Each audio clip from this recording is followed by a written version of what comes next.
आप नरी कुबद सोचोगे, सारी उल्टी भावना बन जाएंगी।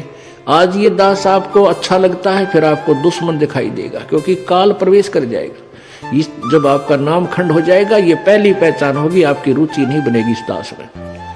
उसका तरीका यही है कि फिर आपको ज्ञान है भगवान का तो फिर आइए, और किसी भी कारण से आपका नाम खंडित है, उपदेश दोबारा मालिक के चरणों में विनती कीजिए और उपदेश पुनर्प्राप्त कर लीजिए, फिर आपका फिर कनेक्शन जोड़ देगा। बहुत दयालु है प्रभु। गुरु भक्ता मम आत्म सोई, वाके हृदय रहूं समोई। 68 तीर्थ भ्रम भ्रम आवे, सो फल गुरु के चरणा पावे। 68 तीर्थों में भ्रम भटक कर आवे, इससे अच्छा एक ही गुरु के चरणों में आने से आपको वो सभी लाभ, सब लाभ मिल जाए। वहां तो कोई लाभ है ही नहीं। तीर्थों पर भ्रमण करते हैं, कोरे पाप कमावे, कोई पुण्य नहीं है। लेकिन हम भ्रमित कर दिए, वहां नहाने से ऐसा होगा, वहां नहाने से ऐसा होगा, तो परमात्मा उसी दृष्टिकोण से उदाहरण देकर आपको समझाते हैं। क्या बताते हैं? 10वां अंश गुरु को दीजिए, जीवन जन्म सफल कर लीजिए। 10वां अंश अपनी कमाई का, नेक कमाई का 10वां अंश दान में लगावे, गुरु जी को देवे, जीवन जन्म सफल कर लीजिए। 10वां अंश गुरु को दीजिए, जीवन जन्म सफल कर लीजिए। गुरु बिन होम यज्ञ नहीं कीजिए, गुरु की आज्ञा माए रहीजे।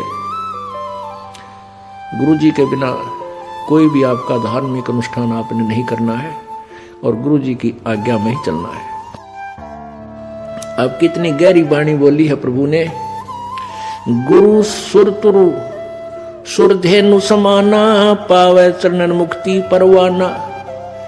आप जो सतगुरु हैं, पूरे गुरु हैं, देवताओं के एक सुरतरु बताते हैं। स्वर्ग में एक सुरतरु, देवताओं का वृक्ष, तरु माने वृक्ष, कहते हैं उसके नीचे बैठकर जो भी कामना करते हैं वही मनोकामना पूर्ण हो जाती है। सुरतरु बोलते हैं उसके, देवताओं का वृक्ष। और एक सुरधेनु यानी देवताओं की गाय, उसके पास जाकर के जो भी याचना करते हैं उसी वही यानी आहार, उसको खाद्य पदार्थ बना बनाया तैयार मिल जाता है। तो कहते हैं गुरु जी, सतगुरु जो होते हैं वो सुरतुरु भी है और सुरधेनु भी है। गुरु गुरु सुरतुरु सुरधेनु समाना, पावे चरण मुक्ति परवाना। तन मन धन अर्प गुरु सेवे, हो गलतान उपदेश ही लेवे। तन मन धन अर्प, अर्पण करके, और गुरु जी की यानी शरण ग्रहण करे, उपदेश ले। तन मन धन अर्प गुरु से। तन मन धन कैसे अर्पण करना है? पुण्यात्माओं, अपने हृदय में इस बात का एक गांठ लगा ले, यानी सच्चे दिल का अपना विश्वास कर ले कि ना तो यो शरीर तेरा और ना वो संपत्ति और परिवार तेरा, बिल्कुल नहीं है। ये मन में धारणा हो जाए कि न तो मेरा परिवार है, न मेरा शरीर है, न ही मेरी ये संपत्ति है, ये सब प्रभु की है, और इसका सदुपयोग करूं। संपत्ति का 10वां अंश गुरु को दीजिए, ये धन अर्पण कर दिया आपने। और अपने बच्चों को, परिवार को भी मालिक के चरणों में लगा दे, ताकि उनका भगवान रखवाला हो जाए और आप भी समर्पण रहे प्रभु में। तन मन धन अर्प गुरु सेवे, हो गलतान उपदेश ही लेवे। सतगुरु की गति हृदय धारे, और सकल बकवाद निवारे। गुरु जी ने जो मार्गदर्शन कर दिया, केवल वही साधना, उसी नियम में रहे, बाकी सब बकवादों को छोड़ दे। गुरु के सम्मुख वचन ना कहे, सो ससरेनी गैणी सुख ले। गुरु के सामने अपनी नहीं चलावे तगड़मबाजी, क्योंकि आपको वो ज्ञान नहीं हो सकता जो इस दास पर कृपा मालिक ने कर रखी है। और इस दास की आज्ञा और जो भी फाइनल फैसला करे वो फाइनल हो आपके लिए। आपका पुराना ज्ञान चाहे कितना आपने अच्छा लगता है, उसको रिजेक्ट कर दे, छोड़ दे। जिन बातों से गुरु दुख पावे, उन बातों को दूर भगावे, उनको फेंक देते, कितना अच्छा लगता, छोड़ दे उन सब चीजों को। अब जैसे शुगर के मरीज को अब मीठा तो अच्छा लग गया उसने, और डॉक्टर कहे भाई शुगर तो मरीज ये मीठा नहीं खाएगा, ना मिठाई ना चीनी, और वो फिर भी डॉक्टर की आज्ञा का पालन नहीं करता तो मरेगा फिर, और क्या इलाज है। तो चीनी मीठी तो लग रही है, इसमें कोई शक नहीं, मीठी भी है, लेकिन उसके लिए विष है। तो ऐसे ही भक्ति मार्ग में गुरु जी की आज्ञा का पालन ना करना विष के तुल्य आपकी भक्ति को नष्ट कर देता है। गुरु के सम्मुख वचन ना कहे, सो ससरैनी गैनी सुख लह। गुरु जी के सामने एंड बैंड नहीं बोला, क्योंकि गुरु जी के सामने जैसे भगवान के पास जाना होता है, ऐसे ही दृष्टिकोण से आना चाहिए।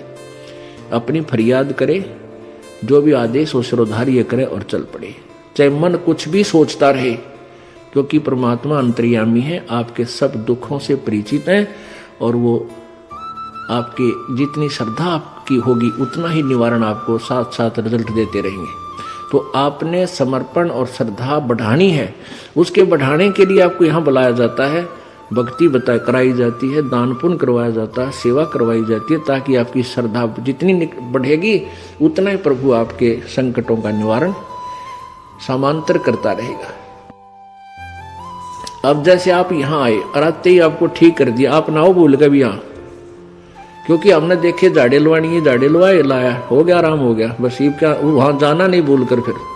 तो यहां आते भी आपको सुख दिया जा सकता है, लेकिन ये परमात्मा चाहते हैं कि ये बच्चा आते कुछ तो राहत अवश्य देगा, ताकि आपका विश्वास बने।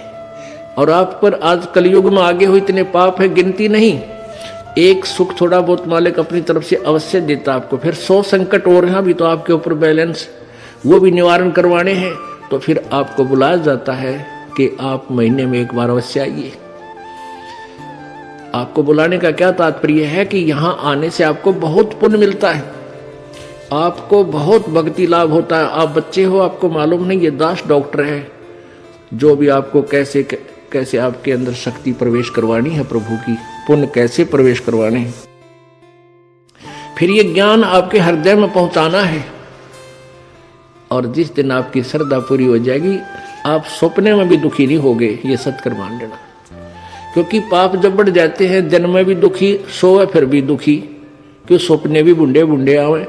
और जब आप भक्ति करोगे, ढंग से लग जाओगे, आप वैसे भी सुखी, और स्वप्न में भी परमात्मा की भक्ति है, आरती करते होगे, कभी मंत्र कर रहे होगे, कभी मेरे गुरुदेव भगवान ये गा रहे होगे, स्वप्न में भी सुखी, यानी भक्ति स्वप्न में भी हो रही होगी।